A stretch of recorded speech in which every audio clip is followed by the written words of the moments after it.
Perkenalkan, nama saya Tegar Bagus Yudhoyono dengan NIM D1240119. Saya dari Fakultas Teknik, Prodi Teknik Sipil, dan di video kali ini saya akan menjelaskan tentang survei geometri jalan untuk tugas rekayasa lalu lintas. Oke, jadi di sini saya akan menjelaskan tentang survei geometrik jalan. Survei geometrik jalan dilakukan untuk mengetahui penampang melintang jalan atau cross section, panjang ruas jalan, median jalan, bahu jalan, serta berbagai fasilitas pelengkap yang ada. Survei geometrik jalan dilakukan pada bagian simpang maupun ruas jalan. Survei ini dilakukan pada saat sepi sehingga tidak mengganggu lalu lintas dan menjamin data geometrik secara detail yang mencakup 1. Kondisi geometrik suatu jaringan jalan. 2. Klasifikasi tipe ruas jalan. 3. Karakteristik ruas jalan. 4. Tipe lingkungan. Dan yang kelima atau yang terakhir, kelengkapan jalan lain yang berupa perambuan dan marka jalan.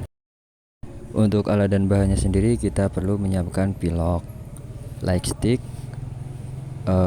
meteran, dan juga lembar survei itu sendiri. Untuk langkah-langkahnya, yang pertama yaitu merencanakan waktu dan tempat yang aman. Usahakan ketika jalan itu sepi. Jika lokasinya sudah tepat, maka yang kedua adalah kita melakukan pengukuran sesuai apa yang ada di dalam formulir. Kemudian setelah itu kita akan mengukur jalan untuk menentukan STA 0 sampai 200. Setelah itu kita memberi tanda untuk TC, TT, dan HS dengan pilok. Sebelumnya, Assalamualaikum warahmatullahi wabarakatuh. Perkenalkan, nama saya Dio Mahendra dengan NIM D1240043. Saya berasal dari kelompok 32. Saya di sini ingin menjelaskan tentang HS atau hambatan samping.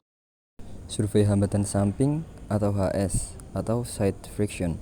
Survei hambatan samping atau side friction dilakukan untuk menentukan tipe kelas hambatan samping pada suatu ruas jalan atau pendekat samping.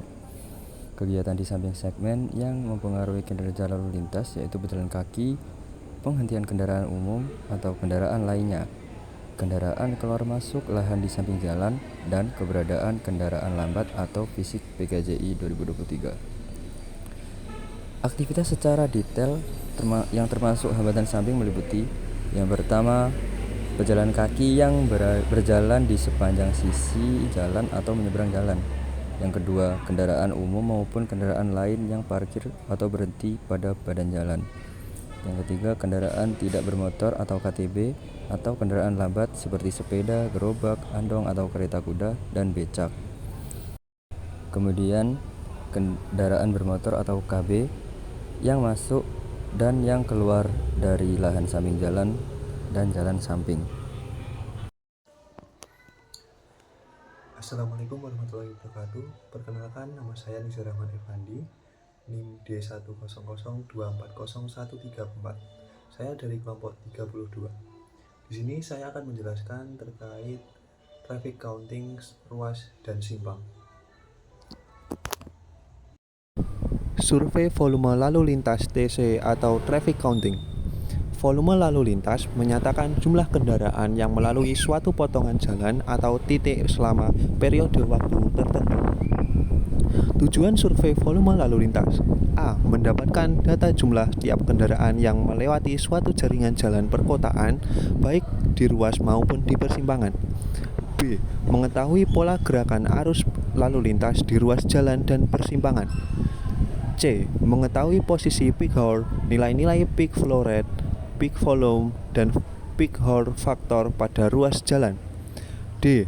Mengetahui posisi peak hour dan nilai peak volume simpang beserta distribusi volume tiap pergerakannya dilengkapi dengan gambar.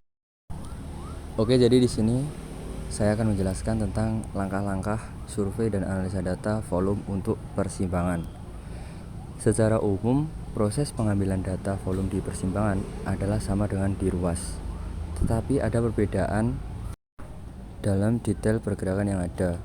Yang pertama, merencanakan waktu pengambilan data saat peak hour atau off peak hour. Yang kedua, menyiapkan tim pengambilan data dan tiap arah pergerakan yang mencakup surveyor, sepeda motor, mobil, bis, truk, sepeda, becak, dan lainnya sesuai klasifikasi yang diinginkan. Kemudian yang ketiga, menyiapkan formulir survei dan alat-alat yang dibutuhkan. Yang keempat, menyiapkan lokasi pengambilan dan pemberian tanda batas survei pada malam hari atau dini hari sebelumnya.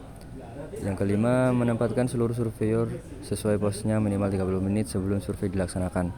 Yang keenam, menyamakan setting waktu alat pengukur waktu. Yang ketujuh, melakukan pencatatan volume kendaraan yang lewat tiap interval 5 atau 15 menit selama survei. Yang kedelapan, merekap seluruh data yang diperoleh dan menganalisanya. Langkah-langkah survei dan analisa data volume ruas. 1. Merencanakan waktu pengambilan data saat peak hour atau off peak hour. 2. Menyiapkan tim pengambilan data tiap arah pergerakan. 3. Menyiapkan formulir survei dan alat-alat yang dibutuhkan. 4. Menyiapkan lokasi pengambilan dan pemberian tanda batas survei pada malam dini hari sebelumnya.